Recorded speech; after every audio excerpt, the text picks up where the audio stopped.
excuse me, can I ask you a quick question? Yeah, sure. If I could cook you one meal, what would it be? Because I'm from Kazakhstan, it's our national dish, and I miss my house so much. Beshbarmak. But what is it? Boiling meat with onion sauce and noodle. Traditionally, it's horse meat, but you can substitute with beef or lamb. Can I make that for you? Yeah, sure, it will be great. Okay, cool, let's do it.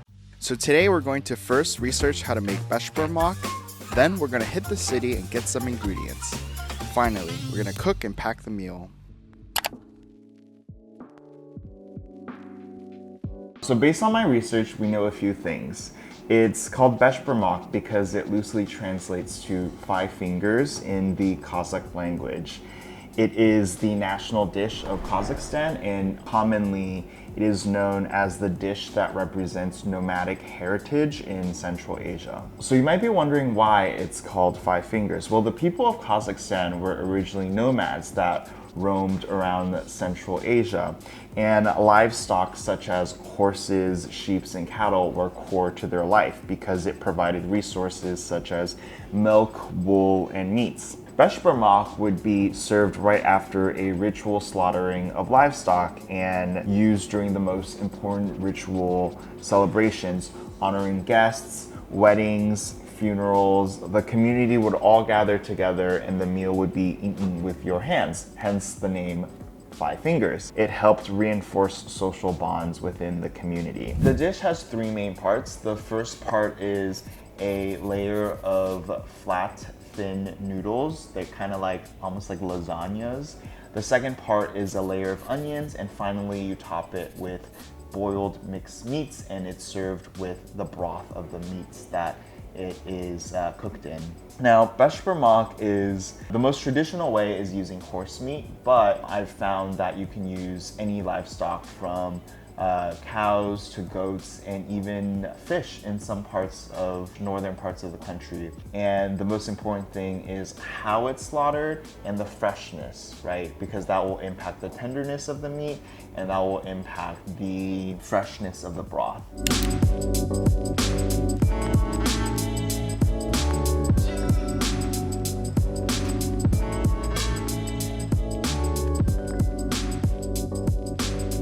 We just got the onions from your favorite corporate grocery store, Whole Foods. No, actually I go there all the time. Now we need to go through the belly of the beast, through Times Square, to one of my favorite meat markets, Esposito Sausage. They don't just sell sausage, but they also sell like other cuts of meat.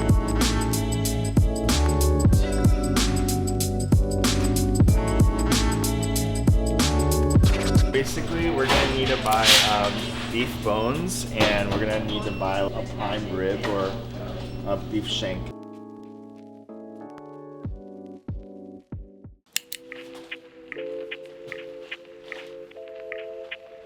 So we're about 18 hours left of the challenge. It's been about 6 hours, and I am going to be prepping the soup first.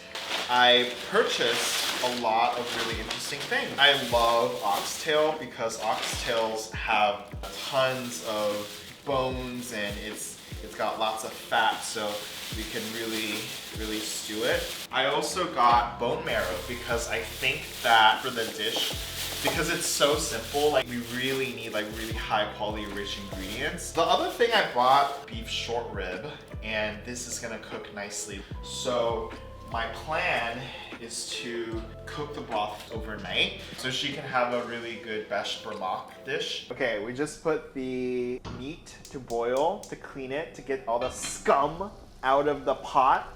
And we're gonna come back and scoop all the scum out, wash the meat, always wash your meat, and then we're gonna cook it again for real for 8 hours, and then I'll see you tomorrow. It's the next day. And a quick update on the broth. I moved it to an induction burner because for some reason the gas stove was going on and off over the night for some reason. And so I moved it to the induction oven. And then around 3 a.m. I came out to check on the soup, and I realized that for some reason the induction oven was shutting off in the middle of the night as well. And really, I think that soup probably had a boil time of around 4 to 5 hours. It's not as long as I want it to be, but it's still producing the same effect, which is it's creating that milky bone broth that I'm looking for. We have about 2 hours before we need to meet our guests, Union Square Park. So let's get started on making the egg noodle. It's very simple, I hope so at least. We're gonna take 2 eggs, mix it in, and we're going to add in about 2 cups of water and 700 grams of flour, and we're gonna knead it away.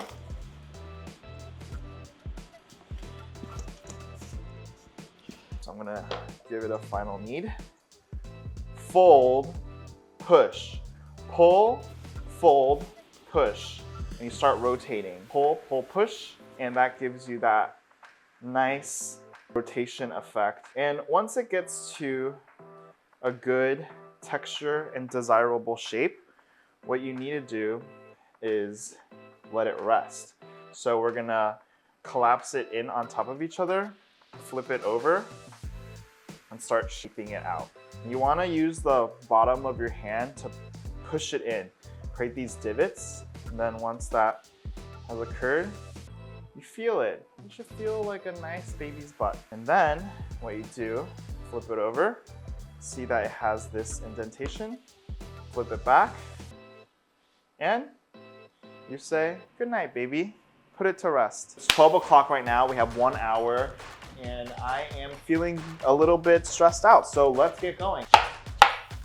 I think I want to cut it this way because it allows for the maximum wilting of the onions, if that makes any sense.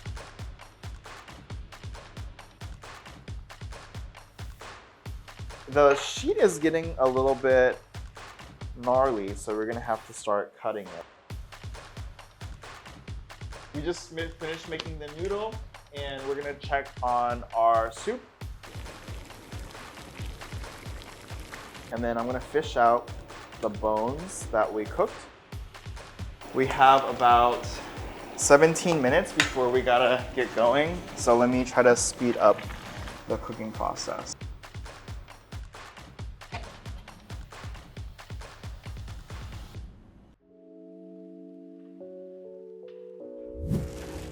Are you excited to try it? Of course. Nice.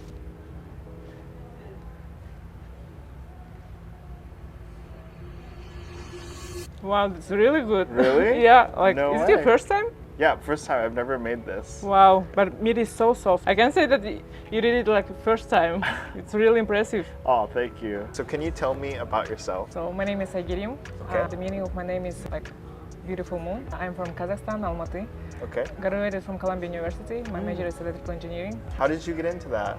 This was my major also in my undergrad in Kazakhstan, so I decided to continue my major. It was your dream to move here, Yeah. right? Wow, okay. Was the process hard? I think it was pretty stressful. Of course, it's not easy as people think. Like, For sure. yeah, you're changing your life. Like, you have your comfort life in your country, Yeah. and you change. When you change, you're gonna start from the bottom, like from the beginning. So of course, it's a bit stressful. What is something you miss most about home? Of course, it's my family, friends. Like, who usually makes this at your house, and like, what's the tradition? My mom or grandma or my aunties, they are cooking this meal. This is our main meal. For example, when we have a guest, some big events like wedding or birthday parties, like we always serve Beshbarmak because it's our, like, we're showing our respect, like we're showing our hospitality. This is our Kazakhstani tableware Wow, to serve okay. the Beshbarmak. This name of this is astau. A style. Yeah. Okay. So you see, it's our national ornaments. Oh, That's why I brought wow, it. okay. So you can put at the end of when you serve your Beshbarmak, you just Yeah. put it in one big Okay. tableware because you're sharing with your family. You eat together. Interesting. Yeah, so it's you have the noodles on the bottom. Yeah, noodles on the bottom, then the meat, and Yeah. after that onion sauce. Okay, very cool. And so you need to put it only one big tableware. I think it's a very important thing because it okay. makes your family closer. You're sharing with your got it. family. Yeah. So here's the sorpa. It's like when you boil the broth. This is for soup. Like it's called in Kazakh language is sorpa. Sorpa. Okay. Yeah, it's very healthy. When Okay. you boil your meat, you can drink this sorpa Very later. cool. Yeah. Very and also cool. Oh, I brought to you wow. this is our Kazakhstan chocolate. Wait, you brought me chocolate? Yeah. Oh my God, that's This is so our flag. What? Oh my god, thank you so much. I wasn't expecting that. Yeah, This is beautiful. Oh my gosh. Okay, I'm gonna eat this. If you could tell the world one thing, what would it be? Or if you wanted to say something to anybody, what would it be? Be responsible for your life. If you want interesting situation and events in your life, you must be proactive. That's why you're doing this. Yeah. Like you should create your memory. Yeah. So if not now, when? So don't wait and waste your time. Just be proactive. If you want to do something, do it. Like you are responsible for your life. Ұнайды бөлісу және жазылу. Oh, love it. Yeah. Бәріне сәлем. Сіздерге осы программа ұнайды деп үміттенемін. Қазақстанға үлкен сәлем. All right. That's all right.